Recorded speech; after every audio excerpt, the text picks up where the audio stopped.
Students, आज हम आपको पढ़ाने चल रहे हैं लेंस मेकर फार्मूला।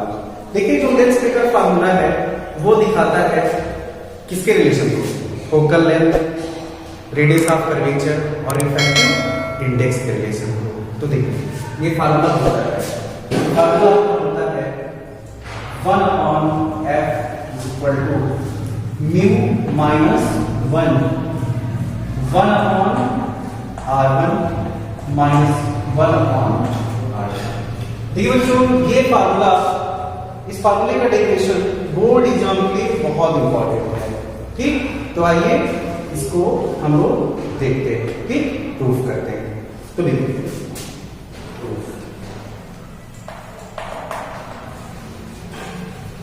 हमने एक लेंस ले रहे हैं, तो लेंस का अभी हम एक सरफेस ले रहे हैं। ध्यान दीजिए, हमने लेंस का एक सरफेस ले लिया।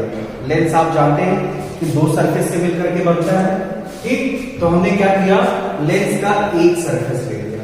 जब आप एक सरफेस लेंगे और ये हो गया इसका प्रिंसिपल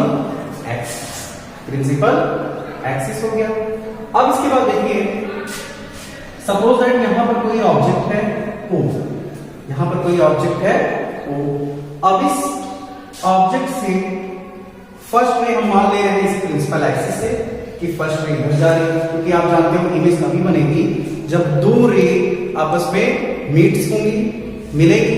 तो पहली रे तो हमने यही मान ली, यही जा रही है। और इसके बाद जो सेकेंड रे है उसको हम इस तरीके से मानते हैं कि सपोज दैट ये एक रे है, यानी इसकी सेकेंड रे। अब इसके बाद देखिए, जब ये जाएगी तो लेंस के फर्स्ट सरफेस से ये क्या होगी, इसका रिफ्रैक्शन होगा और ये रिफ्रैक्ट होकर के यहां पर आएगी।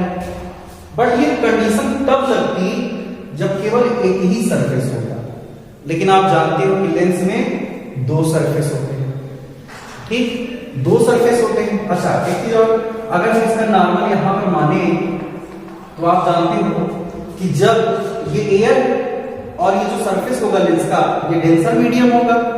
तो जब लाइट रे रेयर से डेंसर मीडियम में जाती है तो ऐसी स्थिति में वो क्या हो जाती है, वो मूव टुवर्ड्स द नॉर्मल, यानी नॉर्मल की तरफ मुड़ जाती है। तो देखिए भाई, ये कंडीशन तब लगती जबकि एक ही सरफेस होता। यहां पर एक सरफेस तो है नहीं, लेंस का दूसरा सरफेस भी होगा, ठीक। अब वो दूसरा सरफेस होगा ये लेंस का दूसरा सरफेस होगा। तो जब ये दूसरा सरफेस है तो इसका मतलब ये रिफ्रैक्शन यहां पर नहीं होगी, इमेज यहां पर नहीं बनेगी।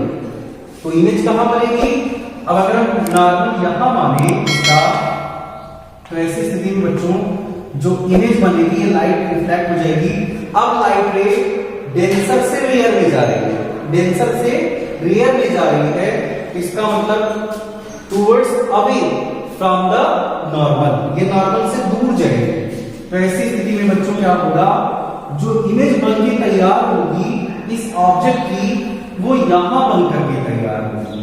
तो यानी आई ये होगा, लेकिन हमको इसको भी लेना पड़ेगा क्योंकि इसके इस डेरिवेशन में इसकी भी बहुत जरूरत पड़ेगी, ठीक है ना। तो आइए हम इसको मान लेते हैं आई डैश, ये इमेज हो गई, लेकिन इसको भी हम मान लेते हैं आई डैश, ठीक है। तो अब इसके बाद देखिएगा, ऑब्जेक्ट से लेंस की जो डिस्टेंस है इसको आप यू, ऑब्जेक्ट डिस्टेंस यू से रिप्रेजेंट करते हैं। लेंस से अगर हम बात करें, लेंस से इमेज की जो डिस्टेंस है इसको आप v से रिप्रेजेंट करते हो, किससे रिप्रेजेंट करते हो, v से रिप्रेजेंट करते हो, ठीक। अब जो ये हमने इमेज यहां पर कंसीडर किया है, इसको हम v तो मान नहीं सकते, तो ऐसी स्थिति में हम क्या मानेंगे, इसको लेंस से इसकी डिस्टेंस को v डैश मान ले रहे हैं।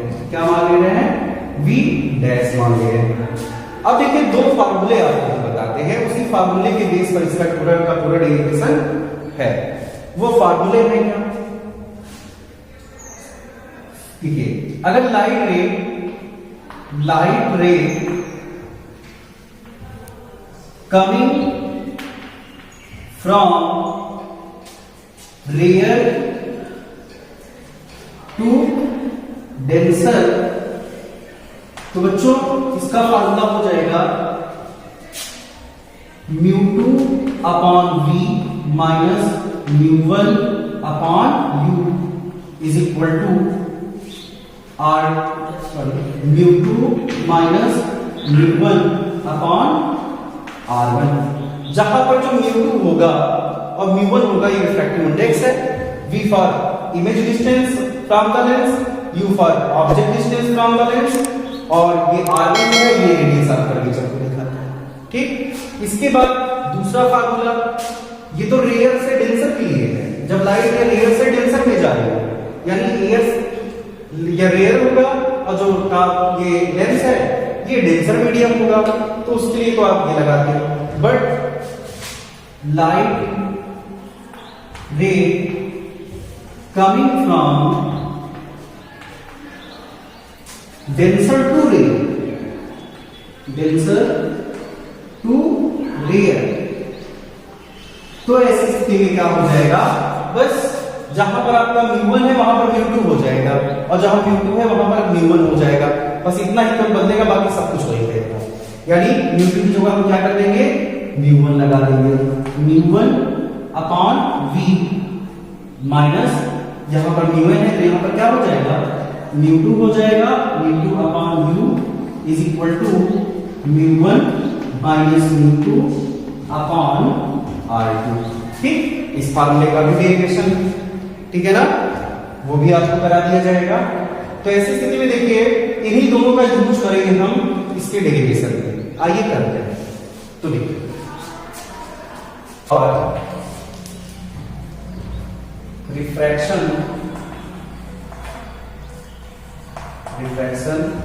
Of light, first spherical surface. तो देखिए बच्चों, अब लाइट में फर्स्ट स्फेरिकल सरफेस यानी इस सरफेस की हम बात कर रहे हैं, तो इसमें लाइट क्या जा रही है, रेयर टू डेंसर जा रही है, यानी रेयर टू डेंसर। तो देखिए बच्चों क्या हो जाएगा फार्मूला, μ2 अपॉन, अब इसमें ध्यान दीजिएगा, पहले यानी फर्स्ट इस जो आप देख रहे हैं स्फेरिकल सरफेस, जो फर्स्ट सरफेस इसका देख रहे हैं, इसके लिए जो इमेज डिस्टेंस होगी वो ये होगी, v डैश होगी। क्यों, क्योंकि अगर केवल यही सरफेस होता तब तो ऐसी स्थिति में जो इसकी इमेज बनती होगी वो तो i डैश पर ही बनती ना, तो इसलिए i डैश की डिस्टेंस कितनी है, v डैश है। तो फर्स्ट सरफेस के लिए क्या होगा, फर्स्ट सरफेस के लिए जो इमेज डिस्टेंस होगी वो v डैश होगी, तो यहां पर हम रखेंगे μ2 upon v dash minus μ1 upon, अब देखिए image distance sorry object distance वो तो u ही होगी, u is equal to μ2 minus μ1 upon ये r1 हो गया। ठीक है, ये आपका बन गया इक्वेशन नंबर फर्स्ट। अब इसके बाद देखिए, अब सेकेंड स्फेरिकल सरफेस की बात करते हैं हम लोग, for refraction of light at second spherical surface. अब बच्चों देखो इसमें क्या हो रहा है कि लाइट डेंसर से रेयर में जा रही है, डेंसर से यानी डेंसर से रेयर में जा रही है, तो ध्यान दीजिएगा, यानी ये हो जाएगा डेंसर टू रेयर। अब बच्चों ध्यान देना है कि इसमें जो ये सेकेंड आप देख रहे हो, सेकेंड स्फेरिकल सरफेस देख रहे हो, इसमें जो ऑब्जेक्ट का काम करेगा वो ये थोड़ी ना करेगा, ये जो ऑब्जेक्ट का काम कर रहा है ये तो केवल फर्स्ट सरफेस के लिए है। अगर हम बात करें इस सेकेंड के लिए जो यानी कि ऑब्जेक्ट का काम करेगा वो आई डैश बनेगा, आई डैश करेगा। क्यों, क्योंकि इसी आई डैश का ही जो इमेज है वो कहां पर बन के तैयार होगा, आई पर बन करके तैयार होगा। तो ऐसी स्थिति में क्या होगा बच्चों कि सेकेंड स्फेरिकल सरफेस के लिए जो ऑब्जेक्ट का काम करेगा वो ऑब्जेक्ट का काम कौन करेगा? आई डैश करेगा। ठीक, कौन करेगा? आई डैश करेगा। ठीक, तो ऐसी स्थिति में यहां पर देखिए बच्चों, और इमेज डिस्टेंस यही होगी, v ही होगी। तो देखिए इसका फॉर्मूला हो जाएगा, सेकंड आप देख रहे हैं, इसमें सेट करेंगे तो μ1 अपॉन, देखिए इमेज डिस्टेंस यानी v ही होगी माइनस μ2 अपॉन, देखिए अब यहां पर हमने क्या बताया जो ऑब्जेक्ट डिस्टेंस होगा, ऑब्जेक्ट डिस्टेंस यानी सेकंड स्फेरिकल सरफेस के लिए ऑब्जेक्ट का काम कौन करेगा? आई डैश करेगा। तो u की वैल्यू इसमें क्या हो जाएगी? v डैश हो जाएगी। ठीक, तो आप यहां पर रखोगे v dash is equal to μ1 minus μ2 upon r2। ठीक है, ये बन गया आपका इक्वेशन नंबर सेकंड। अब हम क्या करेंगे, दोनों इक्वेशंस को ऐड कर देंगे, adding equation first and second. तो adding equation first and second we get, देखिए बच्चों LHS का टर्म LHS के साथ ऐड होगा और RHS का टर्म RHS के साथ ऐड होगा। तो ये बनेगा आपका μ2 upon v dash minus μ1 upon u plus, देखिए इसका लेफ्ट साइड आपने लिख दिया, अब इसका लेफ्ट साइड लिखेंगे हम μ1 upon v minus μ2 upon v dash is equal to, अब देखिए RHS एक साथ जोड़ देते हैं, RHS के दोनों टर्म जोड़ेंगे, ये हो जाएगा μ2 माइनस μ1 अपॉन r1 प्लस, देखिए आगे μ1 माइनस μ2 अपॉन r2, ये हो गया बच्चों। अब आप देखो μ2 अपॉन v डैश और μ2 अपॉन v डैश यहां पॉजिटिव है और ये निगेटिव है, तो ये दोनों क्या हो जाएंगे? कैंसिल हो जाएंगे। ठीक, अब यहां तक आप लोग नोट कर लो, फिर इसके बाद आगे हम बताते हैं।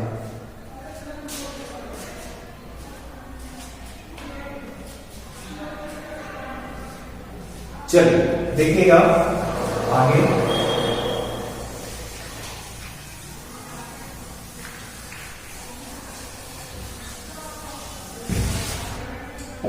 देखो अब ये पॉजिटिव है μ1 अपॉन v, ये पॉजिटिव है जिसको हम पहले रख देंगे μ1 अपॉन v, ये नेगेटिव है इसको हम बाद में रख देते हैं minus μ2 upon u is equal to, बच्चों यहां पर देखना μ2 माइनस μ1 है, बट यहां पर μ1 माइनस μ2 है, तो हम करेंगे क्या, मैथ में आपने पढ़ा है कि जब माइनस कॉमन ले लेते हैं तो ये जो वैल्यूज होती है वो इंटरचेंज हो जाती है। क्यों?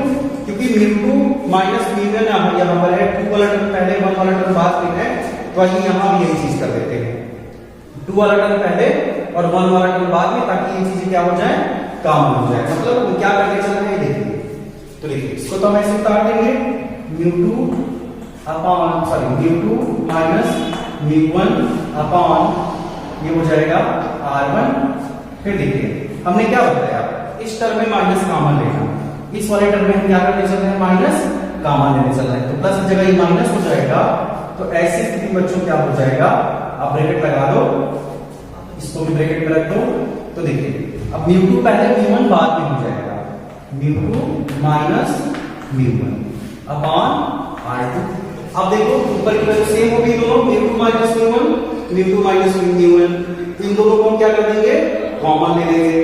तो देखिए और एक चीज और, यहाँ पर देखिए μ1 है, सॉरी μ1 है, यहाँ पर हम μ1 क्या कर देंगे, दोनों से कॉमन ले लेंगे। तो जब आप μ1 कॉमन लोगे तो क्या हो जाएगा, हम कुछ नहीं बनवा लेंगे, 1 upon v minus 1 upon u is equal to, देखिए कॉमन लेंगे आप तो μ2 माइनस μ1 और यहां पर बचेगा देखिए कुछ नहीं, 1 upon r1 minus 1 upon r2। अब इसके बाद देखिए बच्चों, आपने छोटे क्लासों में भी पढ़ा है कि since 1/v minus 1/u is equal to 1/f, यानी इसको क्लास 10th में भी पढ़ा है, लेंस का फार्मूला होता है और इसका प्रूफ भी आप कर चुके हो। ठीक, 1/v minus 1/u is equal to 1/f, ये लेंस फार्मूला है, इसको हम यहां पर रख सकते हैं। तो देखिए क्या हो जाएगा, v1, देखिए यहां पर हम रख देंगे 1/f is equal to μ2 minus μ1 bracket में 1/r1 माइनस 1/r2। अब इसके बाद देखिए बच्चों आगे, जो आपके μ1 देख रहे हो इसको भेजेंगे तो डिवाइड में जाएगा। ठीक, ये जाएगा डिवाइड में, ये हो जाएगा 1/f इज इक्वल टू, देखिए μ2 माइनस μ1 अपॉन μ1 ब्रैकेट में 1/r1 माइनस 1/r2। अब इसी μ1 को हम डिस्ट्रीब्यूट कर देते हैं μ2 के नीचे भी और μ1 के नीचे भी। तो देखिए ये हो जाएगा 1/f is equal to μ2 upon μ1 minus μ1 upon μ1। तो देखिए बच्चों, ये आपका 1/r1 माइनस 1/r2। यहां देखिए μ1 से μ1 कैंसिल हो गया, तो आगे जो बचता है वो हम इधर लिखते हैं।